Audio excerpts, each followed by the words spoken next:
This next-gen demo is presented by State Farm. All right, Rev 3 Games at E3 at the Vivid-Touch booth. I am joined by Josh Bridge. Hi. You're executive producer on Dead Rising 3. Correct. I think one of the bigger surprises. This was not one that I was anticipating seeing, and it is an Xbox One exclusive, correct? That's right, launching day one.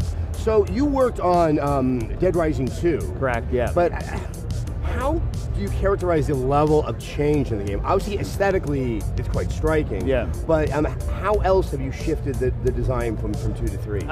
Well, with all this next-gen power, everything you loved around Dead Rising 2 is just bigger, right? It's a bigger world, more stuff to play with, and now we've introduced vehicles as a big part of this big world that you're driving around, and through all that Xbox One next-gen goodness, we've just crammed so much detail into the game. You know, climbing and going into stores and looting and all those items, hundreds and hundreds of weapons to play with. We're just super excited. All right, well, let's start looking at some of the video here. Let's do it. Obviously, what had always been a controversial aspect of the Dead Rising games was the time limit. It created a wonderful sense of tension, but some would argue that it did make the player play so cautiously as to not really get the full enjoyment. Is that in the game, or if not, sort of how do you replace it with something? We were so divided as, core gamers at our studio. We're just like, do we like or don't like it? What we've done actually, we've taken the story mode and we split it between normal and nightmare. Normal just allows you to just explore at your own leisure, pace the story as you want, really dig into all the areas of the game and really level up, and that's a completionist play. We also have Nightmare, which just brings it back to Dead Rising 1 rules, right?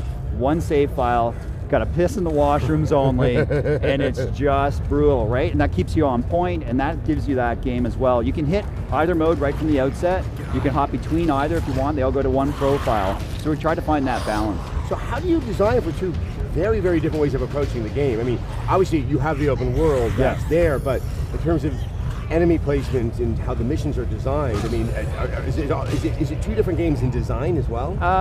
Not really. I mean, they both follow the main story. Just when we designed it, we designed it with that in mind.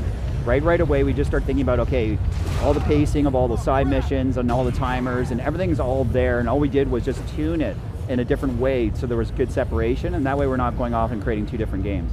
Now, also, Dead Rising, they kind of do it your own way, and it opens into such absurdish nonsense. Some people wonder with the aesthetic change, if it still has that kind of loony spirit to it. Yes, absolutely, and actually this was intentional. Working with our art director, Alan Jarvie, he just wanted to push a much more gritty and dark look to it, and it was actually to add more contrast to when you find that comedy. When we came out of Dead Rising 2 and looking forward, we're like, you know what?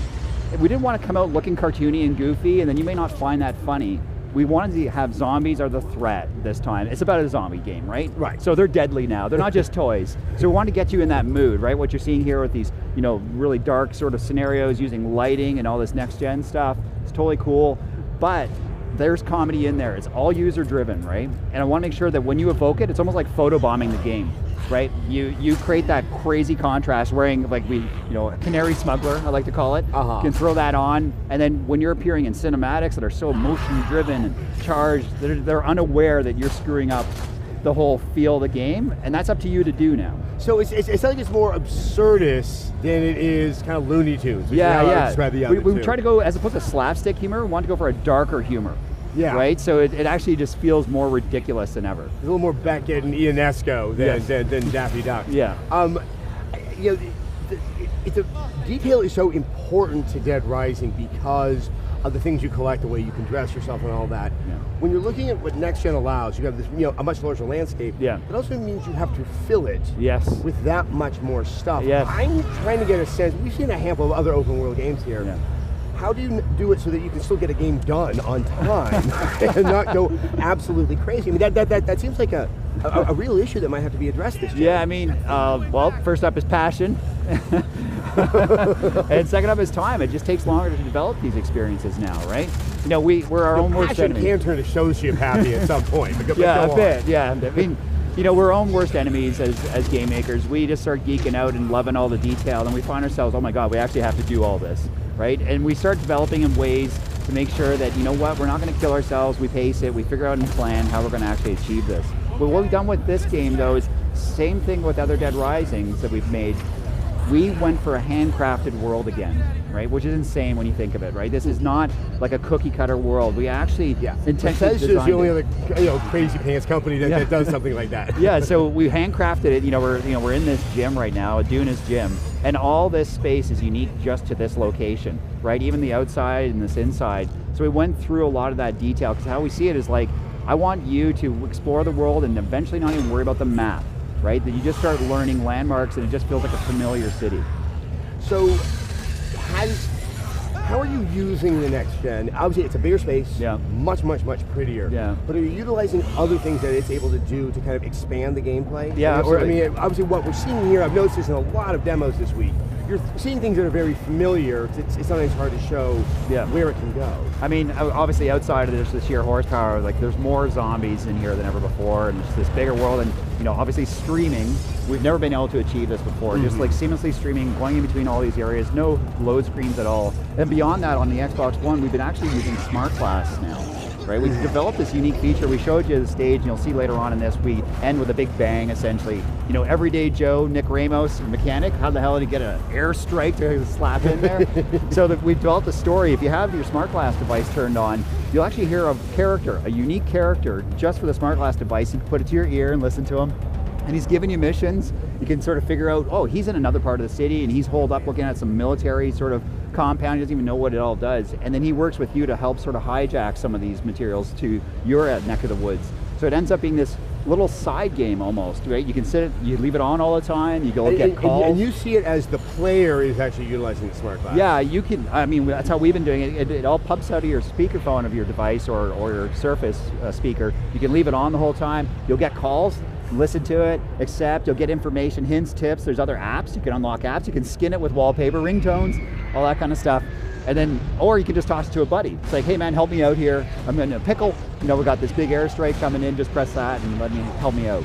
Well, it's interesting because a lot of the Smart Glass applications that I've seen assume that there is a third person who's not even in the room or potentially even aware the game is being played. It's nice to see that. My final question, zombies. Yes. When the first Dead Rising came out, zombies were kind of the new pink. Yeah. They have now become not just the new black, they've become the new everything. 2013 is the year of the zombie. I think 2012 and 2011 we're making a pretty good stab at that as well. This year, yeah. I mean, how do you distinguish yourself? You already have the legacy of the name of the franchise, but I mean, there is a case could be made about zombie fatigue. I mean, how do you sort of address that and be cognizant of that? I mean, outside of just overwhelming you with the incredible numbers, it's actually that creativity, those combo weapons, carving the way you want to play. We put more emphasis on shooting so we can balance that out with melee combat, so they're both there in spades, and just kind of like being a kid in a sandbox and using your imagination to sort of mix and match things. All that is up to you to sort of discover. You're not just forced along a path doing a very specific set of things, right? It's just that freedom to be a kid in killing. A kid in a very M-rated game. Yes. Thank you so much for your time. Sure, thanks. First, before we go, it comes out with the Xbox One at the launch? Absolutely. Day one launch, November 2013. Great. Awesome. Thank you so much. All right. Thank you. Remember, in real life, you can't just reload your last save. Take your insurance game to the next level. Visit statefarm.com.